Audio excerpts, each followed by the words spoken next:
Alors, on revient donc sur l'actualité burkinabé où, je le disais, 60 suspects ont été arrêtés dans une opération antiterroriste dans le nord du pays, à Ivy-à-l'Oignon. Oui, ce qu'il faut ajouter rapidement, c'est que cette opération soit faite dans le respect des droits de chacun. Ce n'est pas parce que on veut combattre un fléau qu'il faut déranger les libertés des gens, puisque, premièrement, au premier abord, c'est 100 personnes qui ont été arrêtées. Maintenant, c'est après les interrogatoires et tout ça là, qu'on a libéré 40 personnes et on a gardé les 60 personnes. Mais jusqu'à présent, les 60 là aussi sont des suspects. Alors, il va falloir un travail de fond pour pouvoir garder les vraies personnes qui sont impliquées dans ce genre d'attaque. C'est ce qu'il faut, c'est vraiment important. Oui, mais en matière de sécurité, quand on fait des rafles et qu'on arrête des gens, on les confie au service de renseignement. C'est eux qui font des interrogatoires simples, musclés, électrochocs, coups de pied et autres là, pour que les personnes puissent parler. Et ces personnes arrêtées là donnent des informations fiables. Et ça permet de remonter à des réseaux. Parce qu'au Burkina ou bien dans le Sahel, il n'y a pas un seul réseau. Il y a au moins 7 réseaux. Les choses sont commandées directement de Mauritanie, des fois, de France, et de l'Algérie et de Libye. Donc, ceux-là qui sont pris, il faut qu'on aille dans leur famille, il faut qu'on les présente, il faut qu'ils donnent des informations fiables pour permettre au service de renseignement de faire correctement son boulot. Parce que quand ils donnent les informations et que c'est dans un autre pays, qu'est-ce qu'ils font? Ils font le papier. Et les autres services, les gens de ce pays-là, font les enquêtes et on arrête les gens. Encore que ces gens soient vraiment impliqués. Oui, du moment parce où... que lorsqu'ils ne sont pas impliqués, du moment où ils ont arrêté 50 et 100 et qu'ils ont libéré 40, c'est que ces 40-là n'avait rien à voir avec... Maintenant, si on passe à l'électrochoc, comme vous venez de le dire, à des pressions sur la personne, et après, on découvre que, bon, ce qu'il dit n'a rien à voir. On les laisse. On les laisse comme ça. Ou bien... Le problème, c'est que ce sont des spécialistes qui font le travail. On en a vu des gens, on vous arrête, on vous mate correctement. Après, on dit que non, vous n'êtes pas dedans. Allez-y. C'est peut-être des enquêtes préliminaires. Sinon, ce que M. Fiakoul dit, il parle d'un service aguerri, un service qui est habilité à conduire ce genre d'enquête. Et donc, ce sont des spécialistes qui sont là-bas. Ils s'y connaissent, ils savent comment procéder à l'interrogatoire. Et quand vous n'êtes pas mêlé à ces affaires, je pense que ça se décide dès les premiers instants même de l'interrogatoire. Et aussi, l'autre aspect qu'il faut vraiment relever, c'est que les rafles ne se font pas à Esnilo. C'est à la base des renseignements qu'on va maintenant faire des rafles. Donc, ce qui voudrait dire que ceux qui sont le plus souvent pris dans le cadre des réseaux criminels et autres là, c'est des personnes qui ont certaines choses à voir avec ces réseaux. Soit, comme tu venais de le dire, la personne se trouve à un mauvais endroit, au mauvais moment, là, les rafles peuvent l'emporter. Mais ce qui est sûr que généralement, c'est sur la base des informations fiables que ces rafles et que ces ratissages-là se font. Et il faut ajouter aussi que je ne sais pas si mon petit frère à l'Oignon a une fois assisté à des interrogatoires. Moi, j'ai eu la chance d'assister au moins à une dizaine au niveau de la gendarmerie. Parce qu'il y a un problème, on y est allé, on lui a posé les mêmes questions à la maison. Il n'a pas accepté, on est allé à la gendarmerie pour raison professionnelle. Quand l'adjudant-chef a pris le monsieur, on était 2 avec lui. Les questions qu'il posait, comment il est martelé, aller-retour, il a finalement lâché. Il a tout dit. Et c'est là j'ai compris ce jour que, sans pression, que chaque service a ses méthodes. Ils ont été formés pour ça. Ils sont formés pour ça. Ils connaissent la psychologie, ils savent comment lire. Il lui a posé les questions, ce qu'il fait, sa maman et autres là, et maintenant il est revenu à l'essentiel. Et en l'espace de 10 minutes, on est obligé de dire ce qu'il ne voulait pas dire. Voilà. Ce qui veut dire que quand à l'Oignon vient de dire tout à l'heure, quand on te ramasse, on te tabasse, il y a des situations d'urgence et il y a des situations professionnelles. Ce qui a été fait au Burkina Faso, c'est professionnel. Il faut leur jeter des fleurs parce que s'ils arrivent à continuer, je pense que les attentats seront étouffés dans le feu. Alors, moi, je voudrais qu'on réagisse sur un point que Yves Alognon a touché en première partie. Il évoquait le retour de Blaise, mais on se dit c'est pas possible. Mais est-ce qu'il y a une rupture étanche entre le pouvoir actuel et Blaise Compaoré? Ça, on en doute. Non, mais le retour de Blaise, ça doit découler d'un accord politique. C'est-à-dire que les acteurs vont se retrouver, peut-être voter certaines amnisties générales. Et là, et tout ce qui... Mais aux yeux de l'opinion, ça ne risque pas de bien s'entendre. Non, ça peut arriver parce que... Qu'on amnistie cette personne. À un moment donné, va comprendre que pour peut-être évoluer, il était important de pardonner, de se dire que voilà, il y a eu une parenthèse de notre histoire qui a été une parenthèse très douloureuse. Nous allons passer un coup d'effaceur. On dit pardonner mais jamais oublier, évidemment. Et donc, s'il y a, comment l'appelle-t-on, une certaine repentance sincère de la part de Blaise Compaoré, et ça dépendra aussi de sa posture. Parce que s'il fait profil bas, je pense que les choses iraient très bien. Mais s'il attend faire un retour triomphal et héroïque, je me dis que ça serait un peu difficile parce que le peuple burkinabé n'a pas encore pardonné et le peuple burkinabé n'est pas prêt à le recevoir, surtout que lorsqu'il est allé en Côte d'Ivoire, il a encore nargué ses compatriotes en prenant la nationalité ivoirienne. Comme quoi, et si vous ne voulez pas de moi, j'ai une nouvelle nationalité, mais vous ne pouvez pas me toucher parce que je ne suis plus de votre pays. Vous voyez, donc la rupture est allée, disons que l'histoire est allée très loin.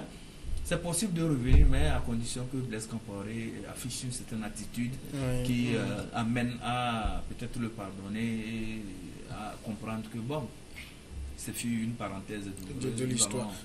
Mais sans faire que son retour éventuel est indispensable pour régler les problèmes qu'on voit aujourd'hui? Non.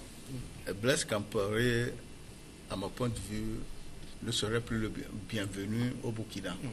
Parce que suite à son départ, disons, il y a effusion de sang, mais pas tellement. Mais surtout que le général Diendéré a tenté un coup de force contre la transition. La réaction du peuple de Ouagadougou, dans la capitale et dans les villes de l'intérieur, la résistance des autres camps contre la garde présidentielle prouve que la Blaise Compaoré n'est plus en odeur de sainteté. Le peuple burkinabé est foncièrement contre lui parce que la garde présidentielle s'est permise d'arrêter la transition. Alors que c'est sous haute lutte que cette transition a été obtenue, pour ne pas parler de son départ.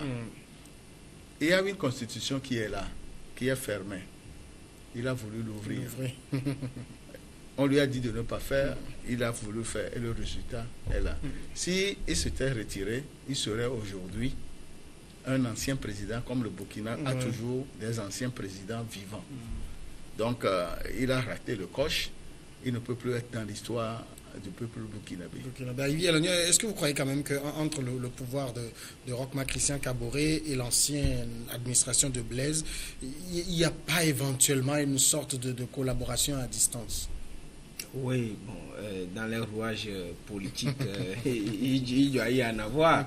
Il doit y en avoir sincèrement parce que même quand, quelle que soit la nature d'une dictature, quand vous accédez au pouvoir, vous devez toujours quand même travailler avec des gens de l'ancien régime. Peut-être vous pouvez couper les têtes, les ministres, les premiers responsables de la sécurité, le président lui-même, mais des gens qui sont sous ces personnes-là, vous pouvez quand même travailler avec eux pour un moment parce qu'ils détiendront forcément des secrets qui doivent livrer pour le bon fonctionnement. Sinon, vous n'aurez pas la main libre pour pouvoir diriger.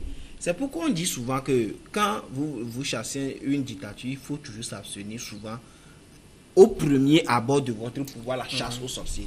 Parce que quand vous commencez à gouverner par cette méthode, dire que comment ils ont fait souffrir le peuple, nous allons le remettre à leur place, nous allons leur retourner l'ascenseur, je crois que ça n'ira pas. Donc aujourd'hui, on ne peut pas dire que entre le régime Blaise et l'autre là, Kaboré, c'est la rupture totale. Je ne crois pas, même si le peuple en demandait, je ne crois pas que... Parce qu'il faut souligner que Blaise avait commis beaucoup de gaffes au Burkina. Même quand le peuple était sorti, Blaise a ordonné qu'on tire sur tout ce monde-là. Et c'est le chef d'état-major qui était parti, il a vu l'Afrique, il dit non, on ne peut pas tirer sur ça. Il dit non, allez tirer. Et même le chef d'état-major a ordonné à Blaise de lui donner un réquisitoire qui lui permettait de dire que demain, on ne viendra pas m'arrêter. Et Blaise a ordonné au Premier ministre de lui donner. Et on a donné le réquisitoire au chef d'état-major. Il est reparti. Il a encore tourné, revenu, dit non, pas question. C'est en ce moment qu'il est lâché. Donc Blaise était prêt à tuer tout le monde pour rester au pouvoir. Pas tout le monde. Oui, si cela ne dépendait que de lui. Voilà, c'est ce qu'on va éviter par rapport peut-être au passerelle qui est entre Blaise Compaoré et le régime de Kaboré. C'est qu'effectivement, ils ont travaillé ensemble, mais il y a eu une petite histoire, il y a eu un bruit entre eux, avant même que la révolte ou bien la révolution n'arrive au Burkina Faso. Vous avez vu comment il y a eu rupture entre Blaise et Simon Compaoré et Salif qui est décédé. Oui. Et il y a un troisième. Et même Roch Christian Kaboré qui était vraiment des figures de proue dans du parti au pouvoir. Mais quand ils ont quitté, il y a eu rupture, ils ont rejoint l'opposition. Et même au moment où M. Blaise Compaoré était au pouvoir, l'opposition comptait parmi elles les Kaboré et autres là, et qui envoyaient des invectives à Blaise Compaoré. Donc la rupture était déjà totale avant même que la révolte, ou bien disons la révolution ne s'installe, ne surgisse et jusqu'à entraîner le départ de M. Blaise Compaoré. C'est dire que il y avait déjà une rupture. Kaboré n'appréciait pas les systèmes de M. Blaise Compaoré. Donc, ce n'est pas maintenant qu'il va prendre conseil auprès de celui qui n'appréciait pas.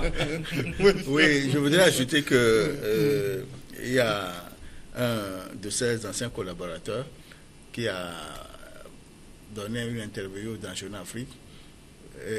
Il disait à l'époque que nous sommes trois à le quitter, y compris le président actuel, puisque les trois étaient un pur produit de son parti. Il dit, nous ne sommes plus avec lui. Ils savent qu'il va chuter. Mais ça dépend de la manière. Et la manière dont les choses se sont passées prouve aujourd'hui que Christian Kaboré ne peut plus accepter Blaise comme son mentor, ni son conseiller. Donc Christian Kaboré joue le jeu de ceux qui sont avec lui pour la démocratie et pour l'état de droit. C'est ça. D'accord. Second sujet de ce soir, Joseph Kabila a parlé. C'est un événement et il faut le souligner. Le président Joseph Kabila s'est engagé à nouveau jeudi à respecter la constitution de son pays sans dire un mot sur son avenir politique à 5 mois d'élections censées élire son successeur à la tête du pays qu'il dirige depuis 17 ans. Mais fait notoire à Yves Alognon, c'est que dans le discours qu'il a prononcé, c'était hier, il a fait le bilan de ces 17 années. Est-ce que on doit déduire que c'est quelqu'un qui se projette déjà hors palais présidentiel? C'est seul Joseph Kabila qui pourrait nous dire s'il se projette déjà. Mais en tant que des analystes, vous savez, moi j'ai vu d'abord quand le monsieur il a apparu sur les écrans, j'ai vu un monsieur très confiant qui ne se soucie de rien malgré les troubles qui se passent dans son pays. Quant à son départ, tout le monde réclamait son départ. Le monsieur, il est serein. Et après avoir... Il y a aussi l'image, hein, tout cela, ça se prépare. Oui, nous sommes en politique. Nous sommes sur un terrain politique. Voilà.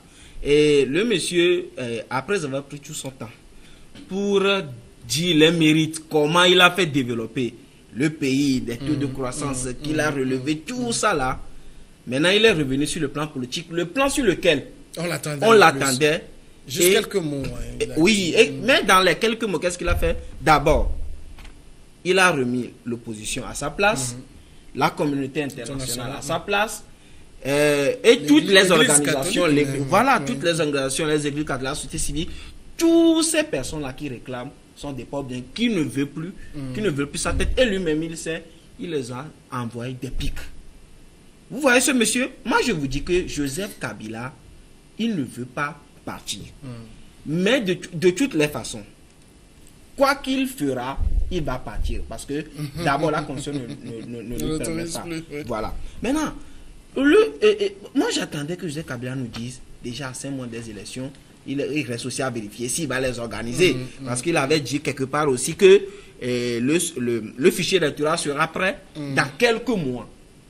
Nous ne savons pas quand est-ce que ce fichier sera prêt, s'il va organiser les élections à la date du 23 décembre.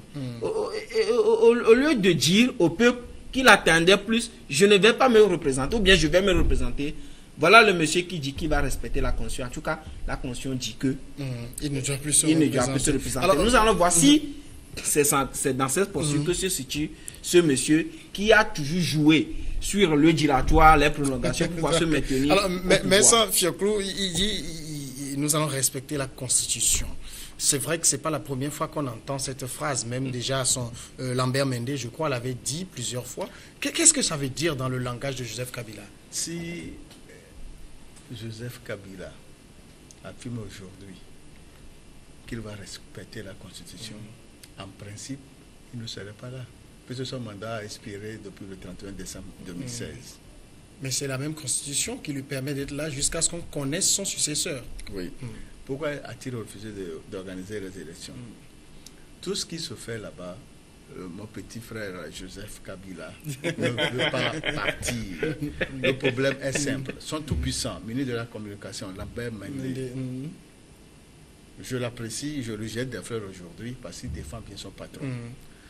La RDC sous Mobutu, les gens ont crié que Mobutu a fait ceci, mais il a pu gouverner ce vaste pays. Oui, pendant 32 ans. Il a pu faire ça, au moins 32 ans.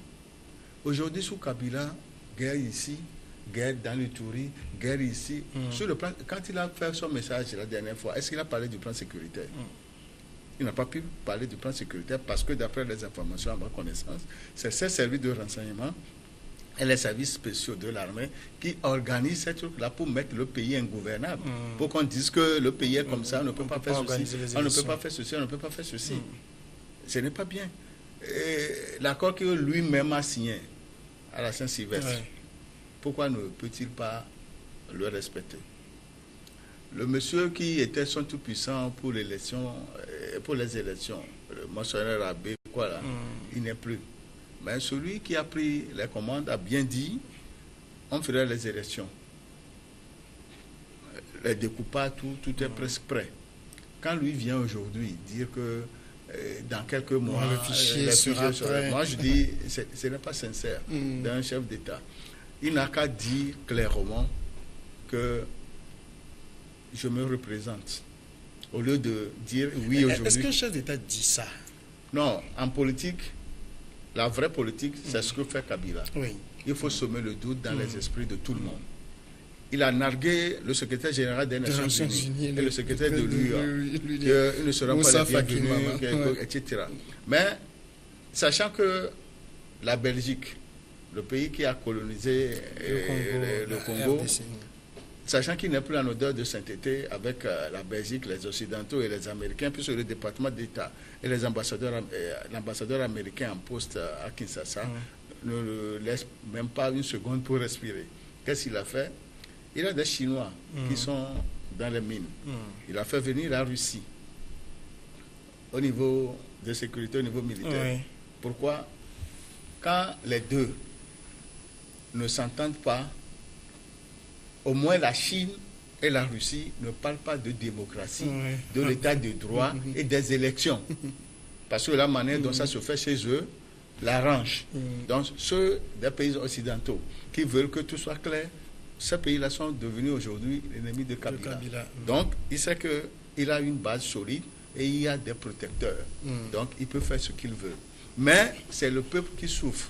Quand c'est Fox. Mais quand vous suivez bien son discours, il donne l'impression de quelqu'un qui a rehaussé le niveau de vie même de ce peuple congolais. De ceux-là qui profitent de sa présidence.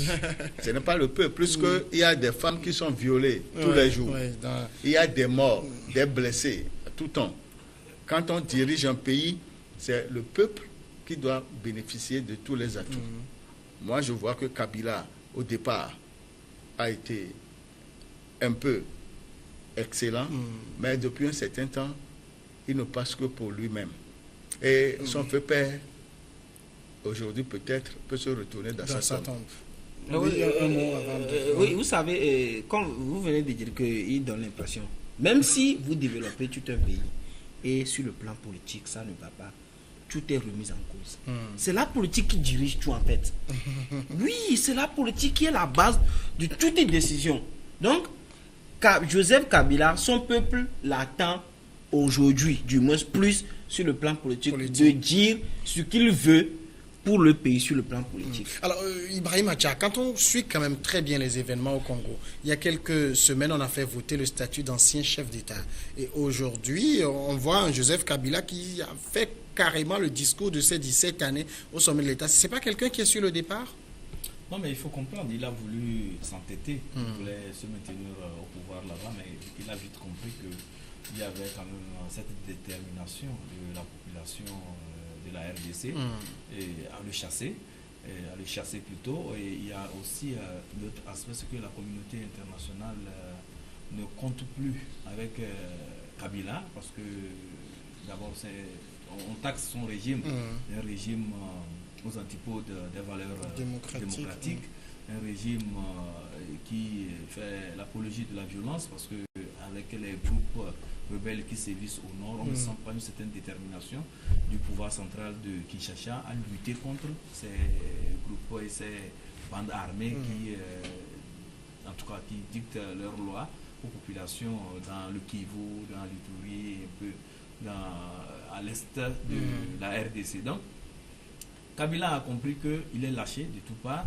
et ce qu'il faut faire maintenant, c'est de tenter une opération de charme en essayant de faire croire qu'il a fait un très bon travail à la tête de la RDC et qu'il part laisser un pays vraiment prospère, en forme, et surtout, si vous suivez un peu sa façon de développer ses idées, il a parlé d'abord de la prospérité et du niveau de vie qu'il a essayé de relever, et c'est une réalisation qu'il a eu à faire comme étant, disons, président de la RDC. Mais là où on l'attendait, comme vous venez de le dire, de se prononcer clairement sur son avenir politique à la tête de la RDC, c'est vrai qu'il n'a pas, à proprement parler, dit en des termes clairs qu'il sera candidat ou pas, mais il a dit qu'il va respecter la Constitution. Tout le monde sait que la Constitution là-bas dit clairement qu'il ne doit plus se représenter et qu'il sera là jusqu'à ce que le nouveau président prenne fonction. Et donc, je pense que c'est ce qu'il est en train de dire. Et le discours qu'il a prononcé hier semble un discours bilan de son passage à la tête de la RDC. Ceux qui ont compris, ont compris. Et surtout, lorsqu'il parlait de la souveraineté, c'est qu'il voulait éviter certaines choses. Parce que quand on parle de la souveraineté, ça voudrait dire qu'il faut respecter les lois en vigueur, surtout qu'il est en train de préparer une loi qui doit désormais régir la vie d'un ancien président. Donc il y aura beaucoup de dispositions qui seront contestées, bien évidemment, parce que ce sont des garde-fous qui cherchent, et il est en train d'assurer ses arrières. Il y aura des dispositions qui vont le protéger, qui feront qu'il n'aura pas une suite judiciaire lorsqu'il va quitter le pouvoir. Donc il y a tout cela qui est en train en tout cas de mettre en forme, et au même moment demander à la communauté internationale que si on veut vraiment en tout cas on veut s'intéresser à la RDC, il faut s'intéresser aux tests, parce qu'il y a des tests en vigueur qui demandent que ceci ne doit pas se faire, ceci ne doit pas se faire. Je pense que c'est ça, c'est une communication qui est adressée d'abord à sa population pour dire que Kabila est là, Kabila n'a pas été vraiment un mauvais, comme vous l'avez dit, et à la communauté internationale dire que Kabila est aussi celui qu'on peut compter aussi dans le respect des tests constitutionnels, il va partir bien évidemment en respect à la constitution de son pays. Oui, un moment. Moi, le jour où j'ai appris qu'il a refusé la visite dans son pays du secrétaire général et du secrétaire de... Mais c'est osé quand même. Je me suis dit, mais ce monsieur, il se prend pour qui? Bon, comme les Occidentaux ne sont plus avec lui, bon, on va voir ce que ça va donner. Parce que moi, je sais que le département d'État et l'ambassadeur des États-Unis à Kinshasa ne lui laisse pas la vie facile. Il faut qu'il parte. Et on va voir ce que ça va donner. Parce que quelqu'un disait la dernière fois sur une radio que s'il ne part pas, il va connaître le sort de son père. Parce qu'à la date d'aujourd'hui, personne ne sait qui a tué Kabila Père. À la date d'aujourd'hui, on ne sait pas qui a tué Kabila Père. Je pense que Kabila lui-même, il a compris, parce que dès qu'on a annoncé la libération de Bemba, il y a eu une évolution dans la manière de concevoir la politique, dans la manière même de réagir à Kinshasa. Kabila a compris un certain nombre de choses. Il sait que Bemba va arriver au pays, Bemba va aller aux élections, et Bemba, c'est l'équilibre des terreurs, parce qu'on sait que Kabila compte sur son armée, Bemba aussi va compter sur ces éléments. Et lorsqu'il y aura, en tout cas, par un concours de circonstances, lorsque Kabila va vouloir forcer les choses, Bemba ne se laissera pas. Il ne faut pas oublier. Ça aussi, ça va dans la balance, et Kabila redoute déjà l'issue. Il ne faut pas oublier.